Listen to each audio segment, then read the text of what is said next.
So hey everyone, welcome back to my another Nisha blogs. কেমন আছো তোমরা সবাই? আজ কিন্তু আমি একটা বিশেষ কারণে রেডি হয়ে চলে এসেছি। তো তার আগে বলি, এটা কিন্তু আমার লাইফে ফার্স্ট ব্লগ, মানে আর কি ক্যামেরার সামনে আমি এইভাবে ইন্ট্রো দিচ্ছি। তো এর আগে কিন্তু আমি কখনোই এরকমভাবে ব্লগ করিনি। তো এটা কিন্তু আমার ফার্স্ট টাইম ব্লগ।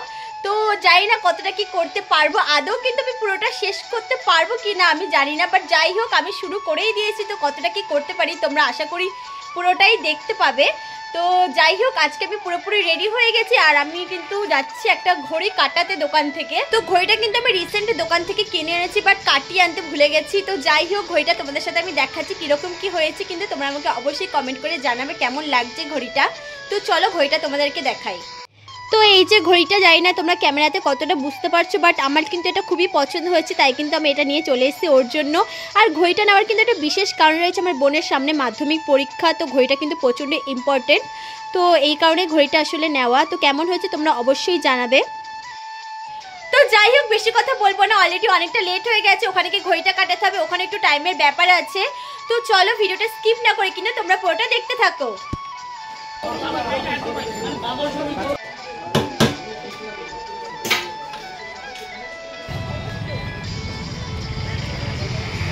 তো যাই হোক, আমি কিন্তু সব কাজ টাজ করে চলে এসেছি।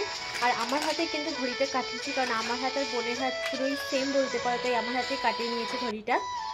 তো বাইরে কিন্তু প্রচুর রোদ, আমি ভীষণভাবে টায়ার্ড হয়ে গেছি। তো যাই হোক, আমি রেডি হয়ে তোমাদের সাথে আবার দেখা হচ্ছে। তো ভিডিওটা একটু স্কিপ কেউ করো না, পুরোটা দেখো প্লিজ। পুরোপুরি রেডি হয়ে কিন্তু বেরিয়ে পড়েছি, সাথে মা রয়েছে।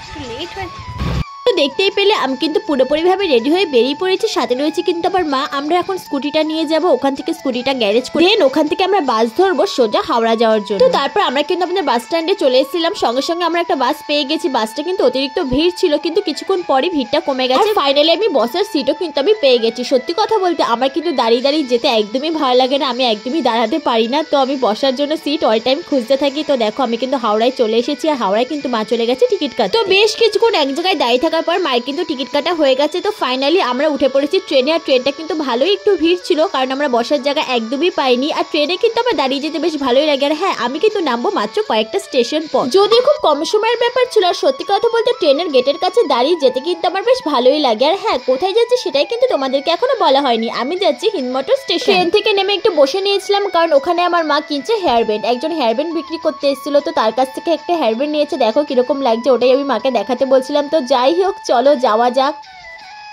সো এই ব্লগটা আমার কাছে কিন্তু প্রচণ্ড স্পেশাল, কারণ তোমরা থাম্বনেল দেখে অলরেডি বুঝতে পেরেই গেছো ব্লগটা অ্যাকচুয়ালি কী নিয়ে। তো মা আগে চলে গেছে, তো কেকটা আনা হয়নি, তো আমি এখন কেকটা আনতে যাব দোকান থেকে। তো ওরা এখনও জানে না যে আমি এসেছি। মাকে বলেছি বলে দিতে যে হচ্ছে আমি আসিনি। তো আমি গিয়ে ওদের রিয়াকশানটা কীরকম হবে সেটাই তোমাদের সাথে আমি শেয়ার করবো। তো ভিডিওটা দেখতে থাকো।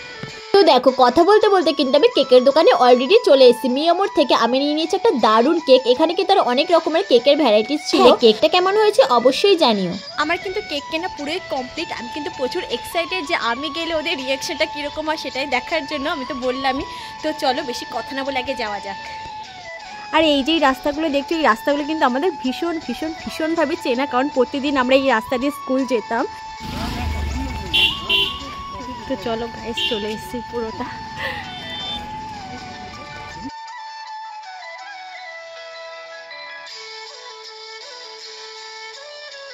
আমি সত্যি কথা বলতে যেরকম ভেবে যাই সেরকম কিন্তু একেবারে হয় না, যেরকম আর কি প্ল্যান করে যাই। আমি প্ল্যান করে রেখেছিলাম যে আমি হয়তো ক্যামেরাটা অন করে রাখতে পারবো, কিন্তু আমি প্রথমে গেট থেকে ঢুকতে আমি ভেবেছি কে না কে গেটের বাইরে আছে, কোনো স্টাফ আছে হয়তো, তাই কিন্তু আমি ক্যামেরাটা একদমই লুকিয়ে নিয়েছিলাম। তারপর ঢুকে কিছুক্ষণ বসার পর দেখি সত্যি সত্যি দুটো স্টাফ বাইরে কিন্তু বসেছিল। তো যাই হোক, তোমাদের সাথে কিন্তু ওই রিয়াকশনটা শেয়ার করা হলো না, যেটা তোমাদেরকে আমি এতক্ষণ ধরে বলছিলাম। আমি কিন্তু ক্যামেরা একদমই অফ করে নিয়েছিলাম। হ্যাঁ, যে ব্যক্তিটিকে আমার পাশে বসে দেখছো কনস্ট্যান্ট লজ্জা পেয়ে যাচ্ছে, তারই কিন্তু আজকে জন্মদিন। আমাকে কিন্তু একদমই ক্যামেরা করতে দিচ্ছিল না, যতবারই ক্যামেরা মুখের সামনে আনছিলাম ততবারই কিন্তু হাতটা দিয়ে বারবার এরকম করছিল। তো যাই হোক, কেক কাটার পর্ব কিন্তু শেষ। হ্যাঁ, এখানে তোমাদেরকে একটা কথা বলি, আমি যখন এই ভিডিওগুলো করছিলাম আমি ভাবছিলাম হয়তো সবটাই কিন্তু ক্যামেরাতে উঠছে, পুরো কেক কাটিং ভিডিওটা। কিন্তু বাড়িতে এসে যখন আমি ভিডিওটা দেখি হাফ ভিডিও কিন্তু নেই, নিচ থেকে হাফ ভিডিও পুরো বাদ চলে গেছে। যেহেতু ফার্স্ট টাইম এরকম কোনো লং ভ্লগ আমি বানাচ্ছি, আর এরকম ভাবে কিন্তু মুখের সামনে ক্যামেরা অনেকক্ষণ ধরে থাকার কারণে কিন্তু একটু ভুল হয়ে গেছে। তো পরের বার কিন্তু এই ফুলটা একদমই হবে না। তারপর চলে এসেছিলাম আমি ভেতরে, যেহেতু এখানে খ্রিস্টান, এখানে কিন্তু 25 ডিসেম্বর খুবই স্পেশালভাবে সেলিব্রেট হয়। প্রত্যেকটা রুম, প্রত্যেকটি হল কিন্তু সুন্দরভাবে সাজানো হয়। এখানে দেখো হলটা কিন্তু দারুণভাবে সাজিয়েছে, আমার কিন্তু জাস্ট ফাটাফাটি লেগেছে। তার উপরে কিন্তু লাইটিং এর কাজ, অন্ধকারে কিন্তু এই লাইটিং এর ডেকোরেট গুলো দেখতে কিন্তু জাস্ট দারুণ লাগে। আমার কিন্তু অনেক অনেক অনেক ভালো লাগে। তোমাদের কেমন লাগে তোমরা কিন্তু অবশ্যই জানাও। তারপর এখানে আমার চশমাটা বোনকে পরেই কিন্তু ফটোতলা নাম করে ভিডিও করে নিয়েছিলাম। তো যাই হোক, তারপর চলে গেছিলাম আরেকটা হলে। এখানেও কিন্তু দারুণ সাজিয়েছে, এটাও কিন্তু ছিল লাইটিং এর কাজ। হ্যাঁ, আরো কিন্তু অনেক সুন্দর সুন্দর ডেকোরেট করা হয়েছিল। আমি কিন্তু এই ভিডিওতে দুটোই তোমাদের সাথে শেয়ার করলাম। তো যাই হোক, অনেক আড্ডা গল্প এসব করে কিন্তু আমি বেরিয়ে পড়েছি বাড়ি যাওয়ার উদ্দেশ্যে। তো আমরা হাওড়া স্টেশনে নেমে পড়েছি। এদিকে আমি মাকে বলছিলাম তাকানোর কথা। তো যাই হোক, অনেক ভিড়টির কাটে কিন্তু আমরা চলে এসেছি সোজা মোমোর, কারণ আমাদের প্রচন্ডভাবে খিদে পেয়ে গেছিল। আর হ্যাঁ, ওই টাইমটা কিন্তু আমার মোমোর ক্রেভিংসটা খুবই হচ্ছিল, তাই কিন্তু